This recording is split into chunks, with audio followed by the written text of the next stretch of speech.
Atensyon mga Filipino senior citizens, Universal Social Pension ibibigay bago matapos itong taon 2025. Wala nang pipiliin dito, lahat kasama na. Pag-uusapan natin dito sa video. Hold up.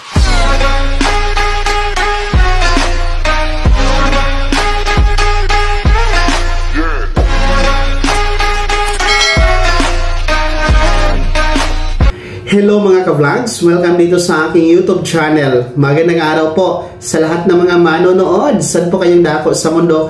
Kumusta kayo mga ka-vlogs?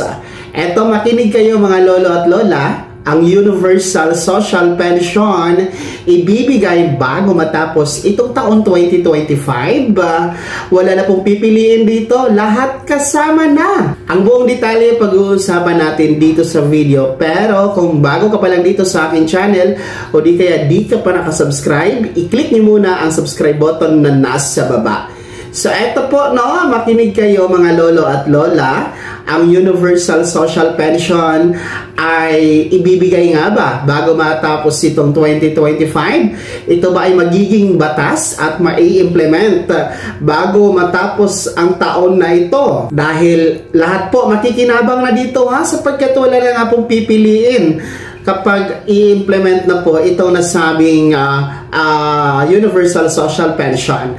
So unang-una po, itong katanungan na ito ay nagmula po sa ating isa sa masugid nating taga-subaybay, kung saan nga po ay meron pong mga naglabasang artikulo na di umano ibibigay ang Universal Social Pension bago matapos ang 2025. Sa kasalukuyan po mga lolo at lola, ang atin pong Universal Social Pension ay bill pa lamang, panukala pa lamang.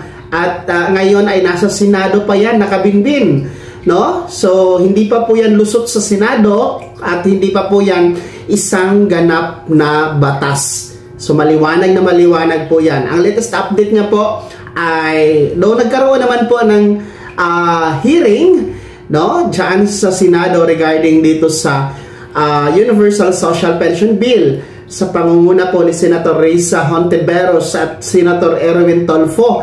At sa katunayan nga po, meron din pong pagpupulong na naganap ang NCSC sa pangunguna ng ating NCSC Chairman, si Dr. Mary Jean Loreche, kay Senator Risa Hontiveros, kung saan ang pag-uusapan nga po itong Universal Social Pension Bill at yung pondo, yung budget allocation na ibibigay dito kung sakaling ipapatupad dito. So, yun pa lamang ang update mga ka-vlogs, no? Wala pa po kasi itong approval from the Senate at hindi pa ito pumasa dyan sa Senado.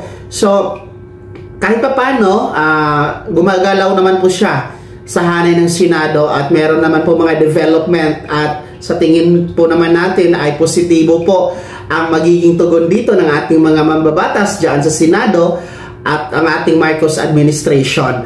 So, sa katanungan po kung ito ba ay maibibigay, ito ba ay maisa sa batas na bago matapos ang 2025, well, depende po yan mga ka-vlogs, no? Sa ngayon kasi, nasa Oktobre na tayo at patapos na nga, no?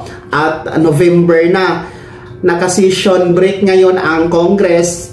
I don't know sa Senado kung magsi-session break ba sila dahil nga po sa undas, no? At magbabalik pa November by first week after the undas. So, sa tingin ko, sa ganang akin, parang malabo, no? Parang hindi kakayanin bago matapos ang 2025. Dahil alam nyo naman, pag December na, no? Pag Disyembre na, talagang limitado ang araw ng sesyon ng Senado. Ang aga ng mga session break ng mga yan, parang December 15 pa lang, wala na.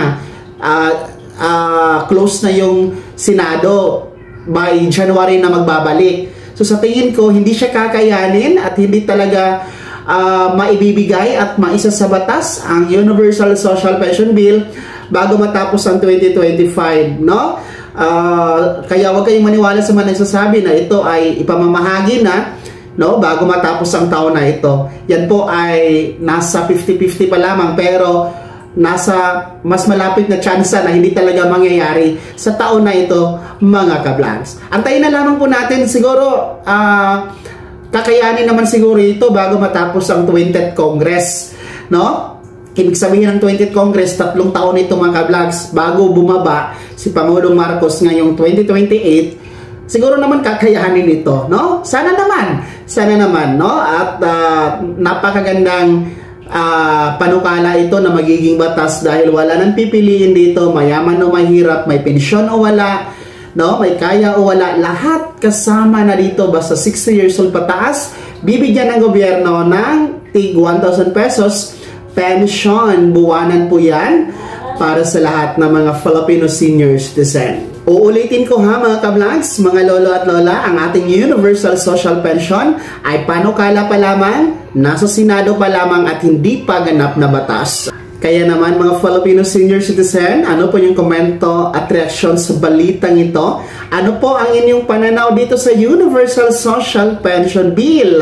Ito nga ba ay may tsansa sa palagay niyo na lulusot sa Senado at pipirmahan ni Pangulong Bongbong Marcos? Ibahagi niyo po sa comment section na nasa baba, pakilakip ng buong pangalan at kung taga saan kayo. Bago ko magtapos sa video na to, kung gusto niyo pong sumuporta sa aking YouTube channel, maaari niyo pong i-click ang ating super thanks button na nasa baba. Sa mga gusto maging miyembro, pwede. I-click niyo lang ating join button. Maraming perks dyan mga ka-vlogs. Be my member now. Sana naging gabay ang video na to. Kahit pa paano na pag-uusapan natin ang mga mahahalagang bagay-bagay na may kinalaman sa ayuda, programa at benepisyo ng mga senior citizen. Kung hindi ka pa nakasubscribe dito sa aking YouTube channel, maaari nyo na i-click ang ating subscribe button na nasa baba. Huwag kalimutan na pindutin ang notification bell. Ilagay sa all para updated ka sa lahat ng mga videos na i-upload ko. Maaari nyo din i-like ang video na to. At kung meron ka pa mga katanungan, maaari nyo i-komento sa comment section na nasa baba. Paki-follow na din po